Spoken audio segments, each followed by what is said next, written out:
Hi everyone, welcome to my channel or welcome back to my channel. I'm Amma Mama and today I'm filming my June TBR and I am still just pulling from my jar that has all of the books that I currently have on my little shelf, because with the exception of a book haul that I did not long ago, I'm really trying to just read through the books that I now own but have not read, because there's still quite a few left on this shelf. And again, it didn't help that I added 12 more books to that a few months ago, but I've been just kind of slowly plugging away, and I'm hoping before the end of this year that I will be able to read everything that I have on my shelves. I have been reading, in between, listening to some newer audiobooks or Kindle books that I've gotten.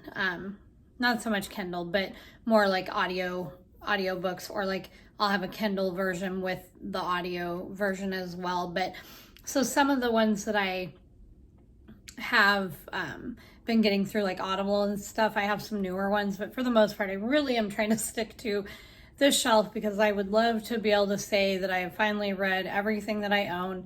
And then there are definitely some books that I might go through my shelves at some point and see what I can pull to donate that I may not want anymore, which I've done that in the past before I had even started my YouTube channel. So I don't think I have many that I would be able to unhaul, but I might have some, so we'll see. But right now I'm still focused on just trying to get through all the books I have. So that is why I'm kind of sticking to this. I may, depending on how I feel after what I pull for June, I may next month do like a library based TBR, but I haven't decided how I would want to do that yet. But I don't know. I'm kind of feeling like maybe I need a little bit of a break from my shelf, because a lot of, again, except for the ones that I got more recently that I added a few months ago, my books that I do have are all quite dated at this point. And not that that makes them bad in any way, shape, or form. It's just that I've had them for so long. When I say dated, they're not only probably older books, but I've just owned them for a long time. And that's probably why they've been sitting on my shelf for so long, because some of them I bought with the intention of reading, and then I never got around to, and then I maybe lost interest and didn't pick them up. Some I really had wanted to read, but at one point, especially with my Stephen King ones, my anxiety had been so bad for quite some time while we were taking care of my mom and while she was in hospice. But I just wasn't reading things that were heavy like that or really scary, because it was just adding to all of my own stuff. So that being said, I'm gonna pull from this jar. I am not sure yet how many I am going to pull. It's gonna, kind of like last month, it's gonna depend on what I get. Sometimes I end up feeling comfortable pulling 10 or 12 books out. Sometimes I stop at 4 or 5. So we will see what I get. So they're all stuck together, so I want to make sure I'm getting them. So, okay. I say because the first book that I pulled, it's called Emotional Rescue, and it's on my Kindle. And I only say because I actually had started trying to read this a few months ago, and I put it down. I don't have the information right in front of me, but it's a collection of essays, and I don't remember if they're all written by the same person. So anyways, we'll see. all these papers feel like they're like blending together. Okay, this one I can tell is one of the newer ones I got. Red, White, and Royal Blue by Cassie McQuiston. This one I'm really excited to read because it sounded like it was going to be really funny. So this one, the first person, it says Alex, his mother becomes the president of the United States, and so he's now like the American equivalent, it says, of like a young royal. And he's handsome, charismatic, genius. His image is pure millennial market making gold for the White House.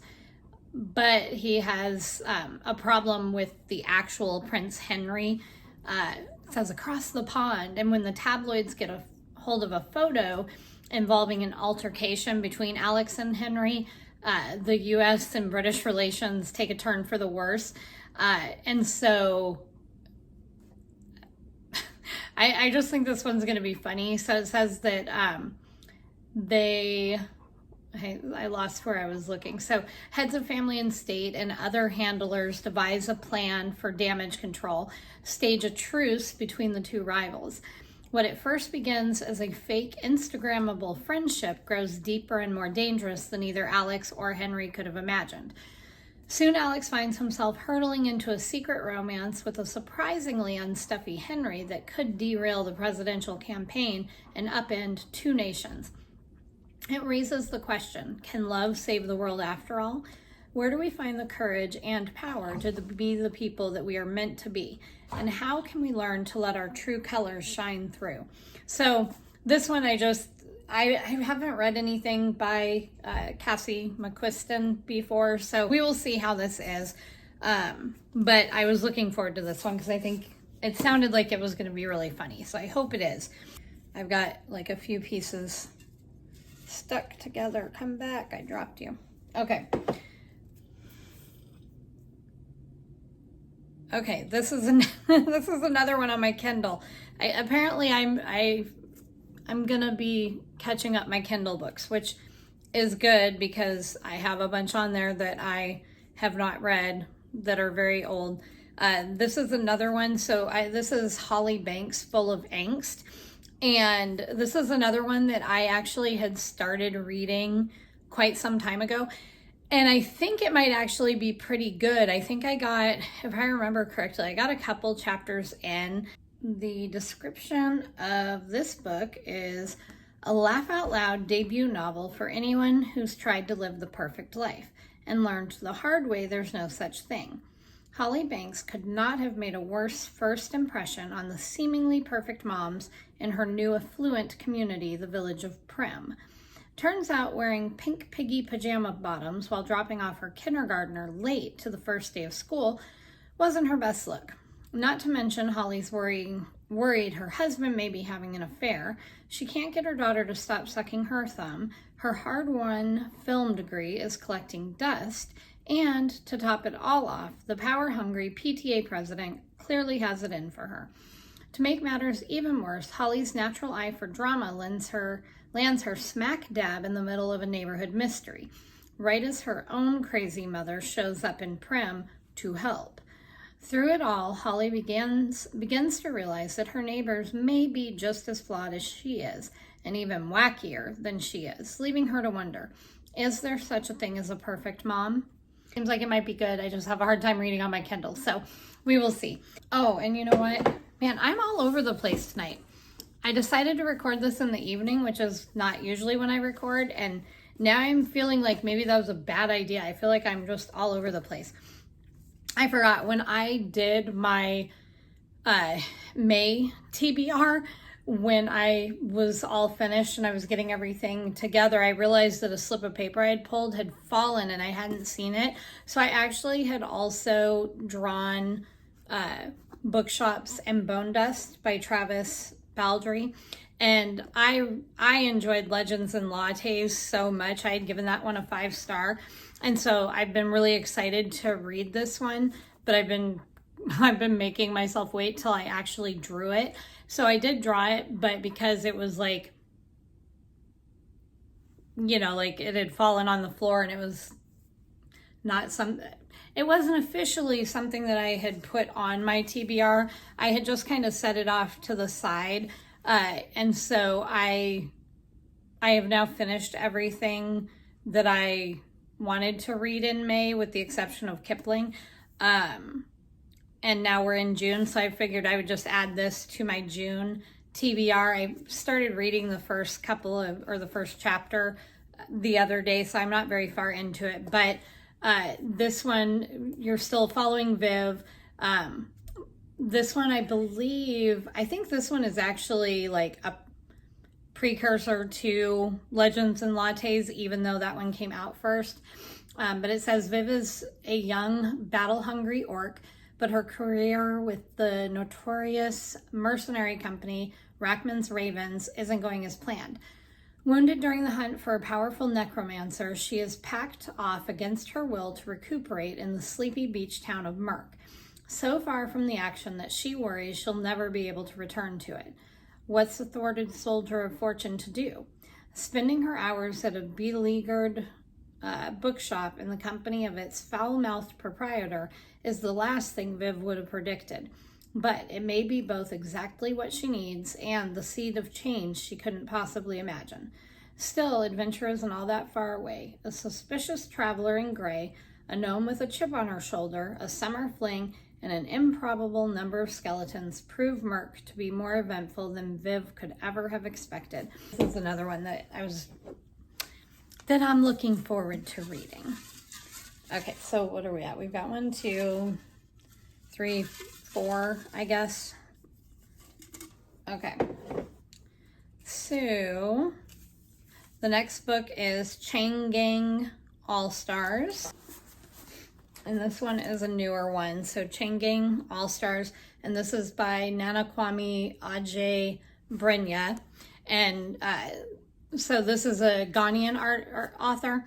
And I only know that by the name because my husband's from Ghana. And so my son's middle name is Nanakwame. So, and so is my husband's actually. Anyways, so this book,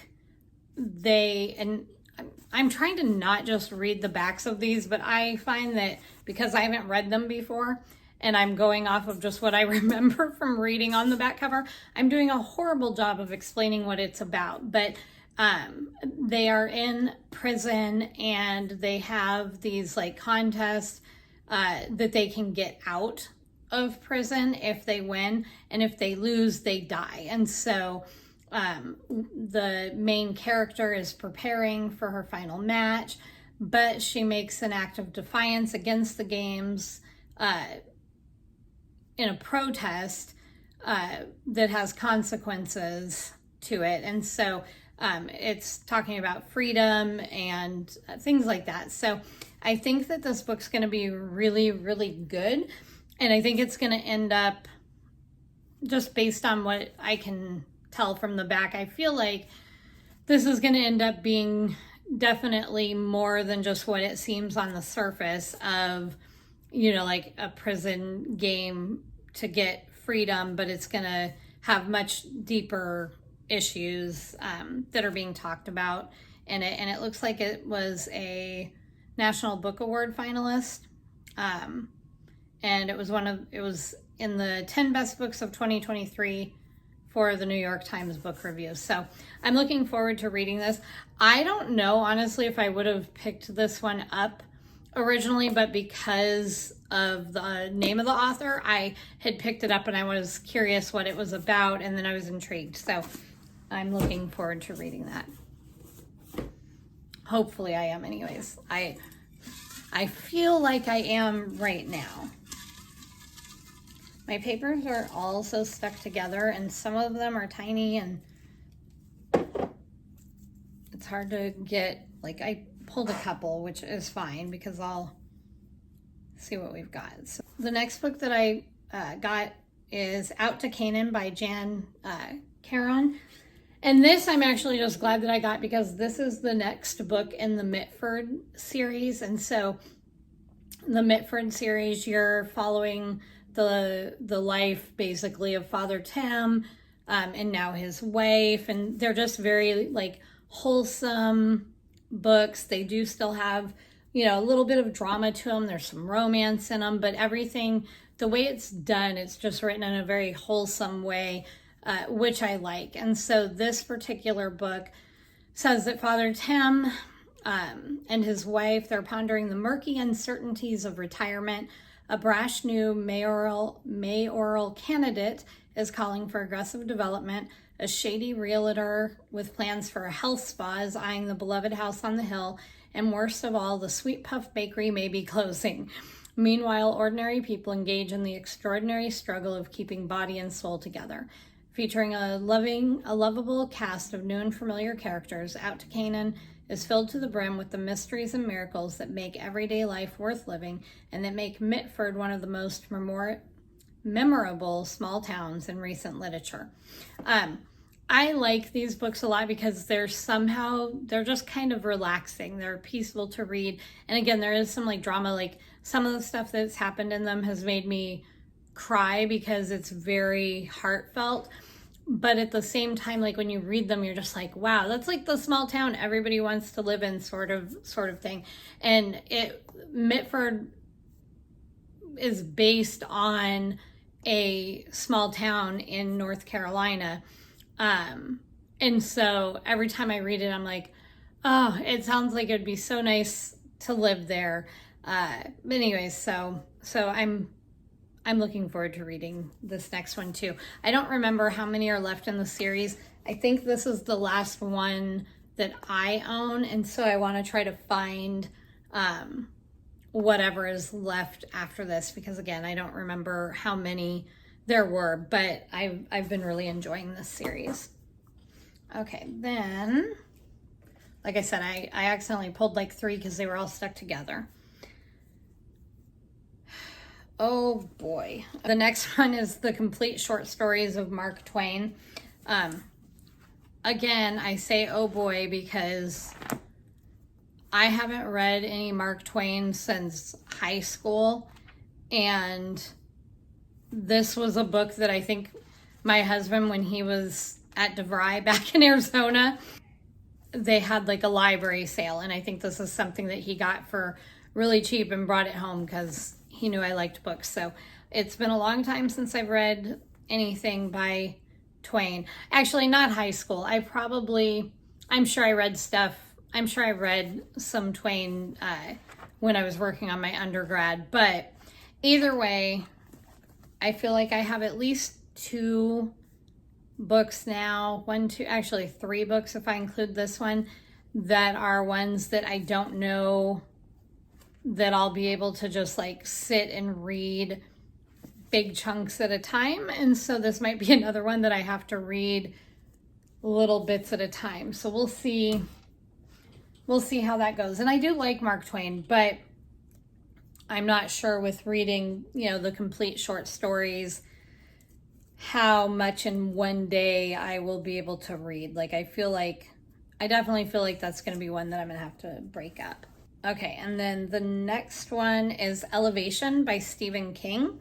And I'm really excited. This one, first off, it's a tiny little book. I had never heard of this.